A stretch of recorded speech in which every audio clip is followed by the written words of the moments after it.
नमस्कार, मैं अनुज अवस्थी। आज हम बात कर रहे हैं एम्स रायबरेली से लगातार छोड़कर जाने वाले डॉक्टरों के बारे में।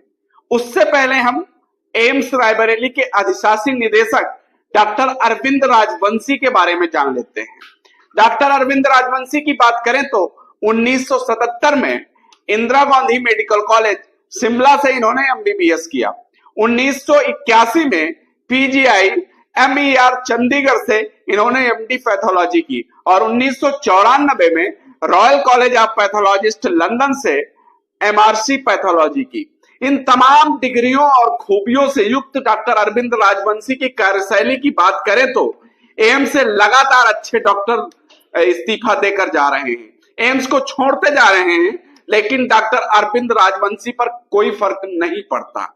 वो फर्क सिर्फ इसलिए नहीं पड़ता क्योंकि मरीजों ने उन्हें, डॉक्टरों को धरती का भगवान बनाया है। एम्स के ईडी अरविंद राजवंशी धरती के भगवान हैं, लेकिन इस समय उन्होंने खुद को एम्स का विधाता मान लिया है। डॉक्टर अरविंद राजवंशी ये मानते हैं कि उनकी कलम में इतनी ताकत है कि वो जब तक चाहेंगे, जो चाहेंगे करते रहेंगे। वो ये मानते हैं कि उनकी कलम में इतनी ताकत है कि एक ही कंपनी से वो जितनी बार चाहेंगे लगातार फर्नीचर खरीदेंगे, सामान खरीदेंगे। क्या देश की दूसरी कंपनियां खत्म हो चुकी हैं या दूसरी कंपनियां वो सब नहीं कर रही हैं जो एक विशेष कंपनी डॉक्टर अरविंद राजवंशी के लिए कर रही है? डॉक्टर अरविंद राजवंशी जानते हैं कि उनकी कलम में इतनी ताकत है कि जब चाहेंगे किसी डॉक्टर का प्रोविजन पीरियड बढ़ा देंगे, जब चाहेंगे किसी डॉक्टर की सेवा समाप्त कर देंगे और जब चाहेंगे किसी को भी किसी भी मामले में बिना किसी सबूत के शोकाज नोटिस जारी कर देंगे। पैथोलॉजी में तैनात रहे डॉक्टर मुकुल की कहानी कुछ ऐसी ही है, जिसमें नाक का सवाल बनाकर ईडी अरविंद राजवंशी ने क्या किया ये बताने की जरूरत नहीं है, सब कोई जानता है। एम्स का हर कर्मचारी जानता है कि क्या हुआ था। फिलहाल हम बात कर रहे हैं इस मुद्दे की, जिस मुद्दे पर डॉक्टर अरविंद राजवंशी को संजीदा होना चाहिए। वो खुद को ये ना समझे कि वो एम्स के भाग्य विधाता हैं और वो जो करेंगे, उनकी कलम जो करेगी वही होगा। उन्हें चाहिए कि मरीजों के हितों के प्रति समर्पित होकर कार्य करें, मरीजों के हितों के लिए जो अच्छा हो वो कार्य करें। लेकिन अरविंद राजवंशी वो काम नहीं कर रहे हैं। वो वही काम कर रहे हैं जो उनके लिए अच्छा है, जो उनके लोगों के लिए अच्छा है, जो उनके आसपास के लोगों के लिए अच्छा है, बस वो वही काम कर रहे हैं। यही कारण है कि एम्स से अच्छे डॉक्टर लगातार छोड़ते चले जा रहे हैं। पद खाली हैं, डॉक्टर नहीं आ रहे हैं और जो आना चाहते हैं उन्हें डॉक्टर अरविंद राजवंशी लेना नहीं चाहते। क्यों नहीं लेना चाहते? क्योंकि जब भी कोई अच्छा डॉक्टर आएगा, प्रोफेसर आएगा, तो सबसे पहले कुर्सी खतरे में आएगी डीन की, और डीन की जब कुर्सी खतरे में आएगी तो फिर डॉक्टर अरविंद राजवंशी ऐसे लोगों को कतई एम्स में प्रवेश देने के इच्छुक नहीं है जिसकी वजह से उनके किसी खासम खास की कुर्सी खतरे में आ जाए। फिलहाल एम्स में जो हो रहा है वो कतई नहीं होना चाहिए। एम्स मरीजों को बेहतर स्वास्थ्य सुविधाएं उपलब्ध कराने के लिए स्थापित किया गया है। उसे राजनीति का अखाड़ा न बनाए, उसे अपने उद्देश्यों और स्वार्थों की पूर्ति के लिए प्रयोग ना करें, इस बात का ध्यान रखना चाहिए। रायबरेली एम्स से लगातार डॉक्टरों के छोड़ने का सिलसिला जारी है। डॉक्टर इस्तीफा दे रहे हैं, उन्हें रोकने का कोई प्रयास नहीं किया जा रहा है, जिससे आने वाले दिनों में मरीजों को समस्याओं का सामना करना पड़ेगा। प्रसूति एवं स्त्री रोग विभाग की विभागाध्यक्ष डॉक्टर वैभव कांति ने इस्तीफा दे दिया है। उन्होंने एम्स रायबरेली को छोड़ दिया है।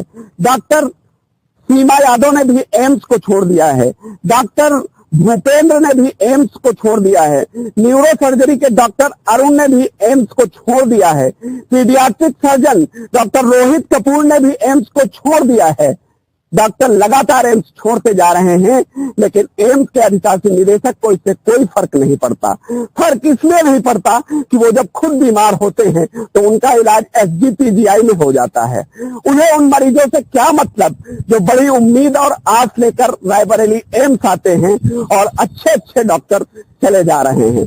स्त्री एवं प्रसूति रोग विभाग की विभागाध्यक्ष डॉक्टर वैभव कांति ने थोड़े ही समय में अपने कार्यों के द्वारा खुद को चर्चित कर दिया था। मरीजों के बीच उनकी अच्छी लोकप्रियता थी, लेकिन इसी बीच उनके इस्तीफे ने मरीजों को मायूस कर दिया है। डॉक्टर वैभव कांति की बात करें तो बताया जा रहा है कि डॉक्टर वैभव कांति के पति सैफई के मेडिकल कॉलेज में प्रोफेसर हैं। अगर ईडी अरविंद राजवंशी चाहते तो यहाँ आर्थो में प्रोफेसर के पद खाली हैं, वो चाहते तो उनके पति को यहाँ बुला सकते थे और डॉक्टर वैभव कांति को रोक सकते थे, लेकिन वो ऐसा नहीं चाहते। वो क्यों नहीं चाहते ये तो खुद जाने, लेकिन लोग बताते हैं कि उनके आसपास जो लोग हैं, डीन जैसे लोग हैं, वो कभी नहीं चाहते कि उनसे योग्य कोई डॉक्टर एम्स रायबरेली आए और उनकी कुर्सी खतरे में पड़ जाए। डॉक्टर भूपेंद्र और सीमा यादव जिन्हें रोकने का कोई प्रयास नहीं किया गया। Doctor Rohit Kapoor paediatric surgeon हैं, अच्छे डॉक्टर हैं और अच्छे हॉस्पिटल में चले गए, लेकिन रायबरेली एम्स को उन्होंने अलविदा कह दिया। लगातार एम्स से डॉक्टर जा रहे हैं, आने जाने की बात बाहर नहीं आ पाती, मीडिया के सामने नहीं आ पाती, या चाहकर मीडिया के लोग उसे प्रकाशित नहीं करते, उजागर नहीं करते, इसलिए एम्स को कोई फर्क नहीं पड़ता कौन से अच्छे डॉक्टर एम्स आते हैं या कौन से अच्छे डॉक्टर एम्स छोड़कर चले जा रहे हैं। इससे अधिशासी निदेशक को तो फिलहाल कतई कोई फर्क नहीं पड़ता। सबसे मजेदार बात तो देखिए कि एम्स रायबरेली में एसजीपीजीआई जैसे संस्थान के डॉक्टरों को नहीं लिया जा रहा है। एसजीपीजीआई के डॉक्टर संदीप साहू और डॉक्टर इंदुलता ने 2 बार आवेदन किया है, लेकिन रायबरेली एम्स में उनका सिलेक्शन नहीं किया गया। डॉक्टर अरविंद राजवंशी क्या ये बता सकते हैं कि आखिर ऐसी कौन सी कमी थी डॉक्टर संदीप साहू में, डॉक्टर इंदुलता में, कि उनका सिलेक्शन रायबरेली एम्स में नहीं हो सका? क्या वो ईडी के सवालों के जवाब नहीं दे सके थे, या जिस विषय पर वो विशेषज्ञ हैं उसके बारे में वो नहीं बता सके? अब आप अंदाजा लगाइए कि जब एसजीपीजीआई जैसे संस्थान के प्रोफेसर डॉक्टर को, जो वहां पर सम्मानित हैं, सम्मानजनक पद पर हैं, जिनकी चर्चा होती है, उन डॉक्टरों को एम्स रायबरेली में नहीं लिया जा रहा है, तो अंदाजा लगा सकते हैं कि किस तरह एम्स रायबरेली इकलौते अधिशासी निदेशक डॉक्टर अरविंद राजवंशी की जागीर बनकर रह गया है। और इस जागीर के वो मालिक नहीं, वो विधाता हैं, क्योंकि उनकी कलम में इतनी ताकत है कि वो कुछ भी कर सकते हैं। उन्हें इस बात का गुमान है कि उनकी कलम तो कोई रोक नहीं सकता, कोई पकड़ नहीं सकता। एम्स की व्यवस्थाओं के बारे में लगातार हम बोलते रहेंगे, उजागर करते रहेंगे, क्योंकि हमारे लिए जनता का हित सर्वोपरि है। भले ही अधिशासी निदेशक की नजर में जनता कुछ ना हो, क्योंकि वो विधाता हैं और एम्स के विधाता के सामने जनता की कोई औकात नहीं होती। लेकिन एक बात वो भूल गए हैं कि ये मरीज ही हैं, ये तीमारदार ही हैं, जिन्होंने उन्हें धरती के भगवान का दर्जा दिया है। तो उन्हें भी चाहिए कि वो इस दर्जे को कायम रखें, अपनी कार्यशैली में बदलाव लाएं और एम्स में खाली डॉक्टरों के पदों को भरे।